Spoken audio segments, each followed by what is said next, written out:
Partners, Not Puppets. A treatise on sovereignty, discernment, and the mature spiritual relationship. Abstract. This treatise examines a recurring spiritual narrative that frames human suffering as a consequence of disobedience and healing as submission. It argues that this framework, while emotionally compelling, is developmentally incomplete. True spiritual maturation does not culminate in obedience, but in partnership. A conscious, discerning, responsible collaboration between the human will and the divine impulse. This work proposes that many modern spiritual messages confuse pattern recognition with moral failure and mistake fear-induced compliance for faith. Partners, Not Puppets articulates an alternative model grounded in sovereignty, integration, and adult agency. Section 1. The Problem Statement. Across spiritual traditions, a familiar message persists. If pain repeats, the lesson was not learned. If the lesson was not learned, the listener was not obedient. This logic feels comforting in its clarity. It offers meaning, structure, and the illusion of control. But clarity is not the same as truth. The question before us is not whether humans repeat patterns. They do. The question is how we interpret that repetition. Section 2.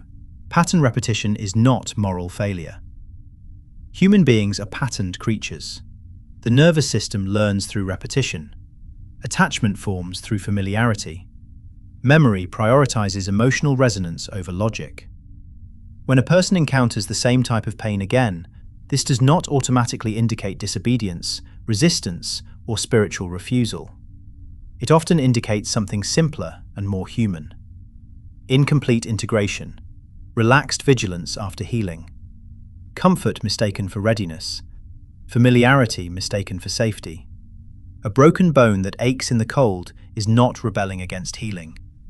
A scar that tightens under strain is not refusing recovery. Patterns return because the body remembers, not because the soul is defiant. Section 3. The Seduction of Obedience Language. Obedience language thrives because it offers authority, certainty, and relief from responsibility. When a message says, "God has warned you," the burden subtly shifts. The individual is no longer discerning, they are complying. This feels safe, especially in pain. But safety purchased through submission is fragile. Obedience does not strengthen discernment, it bypasses it. It does not ask what is being integrated, it asks why you did not listen. This creates spiritual anxiety, not wisdom. Section 4. Fear as a spiritual teaching tool. Fear can interrupt behavior. It cannot mature consciousness. Fear says, "Do this or suffer." Wisdom says, "Notice this and choose." Urgency is not depth. A spirituality that relies on fear must keep repeating itself, because fear does not integrate, it suppresses. Section 5. Partnership as the mature model. A mature spiritual framework does not treat humans as children awaiting instruction. It treats them as participants. Partnership assumes agency, discernment, responsibility, time, and learning through experience. In a partnership model, God does not test obedience. God invites alignment. Pain is not a punishment or a warning. Pain is information. Choice is not about submission. Choice is about coherence. The divine does not drag the human away from experience. It walks alongside, allowing consequences to teach without shame. Section 6. Healing and the Comfort Trap. After healing, vigilance fades. Boundaries feel unnecessary. Old rules feel overly cautious. Confidence returns. This is not failure. This is success without structure. Comfort is not a green light. Comfort is a signal to slow down. Section 7. Discernment over obedience. Discernment requires effort. Obedience requires compliance. Discernment asks, what is actually happening in me right now? Obedience asks, what am I supposed to do? The first builds capacity. The second builds dependence.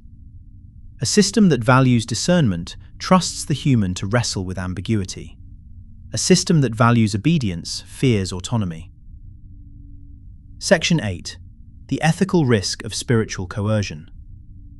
Fear-based spiritual language applied to vulnerable people can reinforce shame, undermine self-trust, create anxiety around choice, delay integration, and promote endurance over healing. This is observable. Suppression always returns louder. Section 9. Reclaiming sovereignty without rebellion. Sovereignty is not defiance. It is responsible participation. A sovereign individual can receive a message, extract truth, reject fear, and remain grateful. They do not need to submit to be receptive. This is not pride, it is adulthood. Section 10. Conclusion. The end of puppet theology. A puppet does not choose. A puppet is moved. A partner chooses with awareness. A partner bears responsibility. A partner learns through consequence without shame. The spiritual path does not culminate in obedience. It culminates in co-creation. The highest form of faith is not compliance.